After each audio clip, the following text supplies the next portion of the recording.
Sharing is caring. दोनों भाई नाश्ते की टेबल पर बैठे थे। प्रियंका, मेरा नाश्ता कहाँ है? भाभी, मुझे भी ऑफिस के लिए लेट हो रहा है। इस पर प्रियंका किचन में से दोनों के नाश्ते की प्लेट्स लेकर बाहर आती है। लो भाई, आप दोनों का नाश्ता। किसी को भी 1 मिनट का सब्र नहीं है। ये प्रियंका का ससुराल है, जहाँ कोई औरत ना होने की वजह से शादी वाले दिन से ही घर के साथ दोनों भाइयों की जिम्मेदारियां प्रियंका संभाल लेती है। दोनों भाई शांति से नाश्ता कर रहे होते हैं कि अंकुश अपने भाई की प्लेट से पराठे का एक टुकड़ा उठा लेता है। आपको पता है ना, मैं खाना शेयर नहीं करता, फिर भी मेरी प्लेट में से खाना जरूरी है क्या? अरे हद हो गई है, मुझे नहीं खाना अब। अंकुर गुस्से में नाश्ता छोड़कर टेबल से उठ खड़ा होता है। अरे, ये कैसा बिहेवियर है अंकुर? एक टुकड़ा ही तो है। एक हो या आधा, मुझे भूख लगी है तो ये सिर्फ मेरा ही है। उसे भी किसी के साथ शेयर करने बैठा तो भूखा नहीं रह जाऊंगा। अरे बाबा ठीक है, अब इस पर भी लड़ाई। दूसरा बना देती हूँ, पर प्लीज ऐसे खाना बीच में छोड़कर मत जाओ। इससे अन्न का अपमान होता है। ओ प्लीज भाभी, ऐसी कोई चीज होती ही नहीं है। आपके पास पैसे हैं, खरीदो और खाओ। अगर नहीं खाया जाए तो फेंक दो। अरे दुनिया में सब यही करते हैं। अंकुर बैग उठाकर ऑफिस के लिए चला जाता है, जिसके पीछे उसका बड़ा भाई मायूस सा घर में खड़ा रह जाता है। जिसने बचपन से सोने की चम्मच में खाया हो, उसे दुनिया के बारे में क्या पता होगा। वैसे गलती तो हमारी ही है। अगर कभी बचपन में ही सही गलत का फर्क सिखाया होता तो आज ये हाल नहीं होते। आप फिक्र क्यों करते हैं जी? भगवान है, वो जो भी करता है सबकी भलाई के लिए ही करता है। और जब वो चाहेंगे तो अपनी तरह से अंकुर भैया को भी सब कुछ सिखा देंगे। पत्नी की बात पर विश्वास कर अंकुश भी ऑफिस चला जाता है।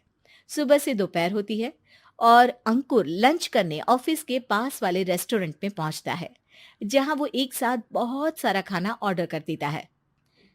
सर, क्या कोई आपको ज्वाइन करने वाला है? नहीं तो क्यों? अब कुछ नहीं सर, ऐसे ही। वेटर चला जाता है और कुछ देर में अंकुर का ऑर्डर लेकर वापस आता है, जिस पर अंकुर सब डिशेस में से थोड़ा थोड़ा खाकर बाकी ऐसे ही छोड़कर बिल देकर चला जाता है। वाह भगवान, तेरी माया।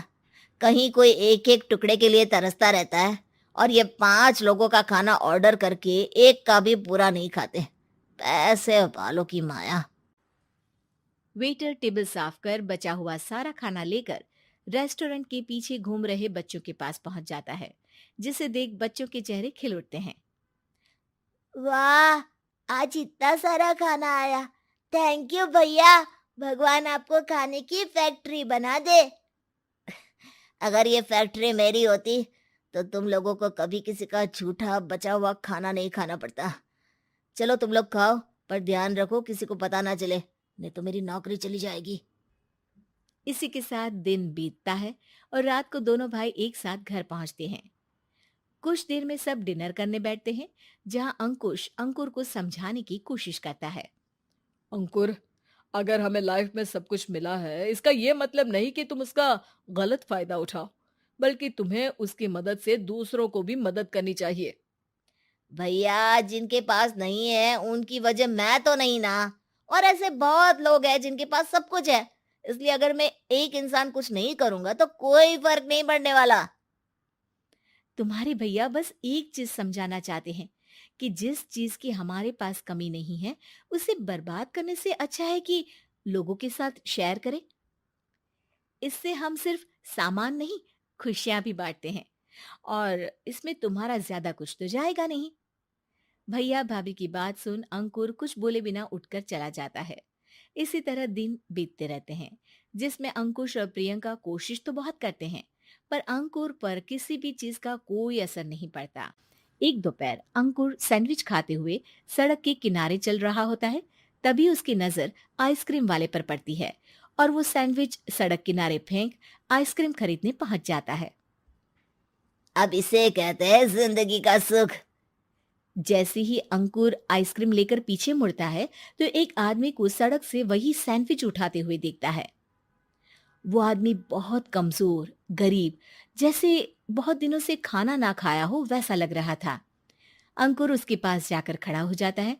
उसे देखकर आदमी सैंडविच अंकुर की तरफ कर देता है। आपको भी खाना है क्या? क्या हम इसे आधा आधा कर ले? मुझे बहुत भूख लगी है। वो मेरा ही झूठा सैंडविच है। तुम दूसरा खरीद कर क्यों नहीं खा लेते? इसे क्यों खा रहे हो?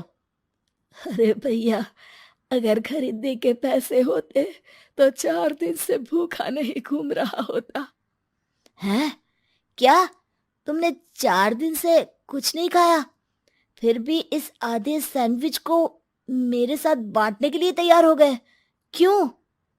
अरे भैया, पैसा नहीं है तो क्या हुआ, इंसानियत आज भी उतनी महंगी नहीं हुई, और ना ही उस पर अमीर गरीब का टैग लगा है जो हम उसे रख ना सके। पर अफसोस, आजकल लोगों के अंदर पोषण, खून या विटामिन से ज्यादा इंसानियत की कमी होने लगी है। आदमी की बातों से अंकुर को समझ में आ जाता है कि वो आज तक कितना गलत काम करता आ रहा था।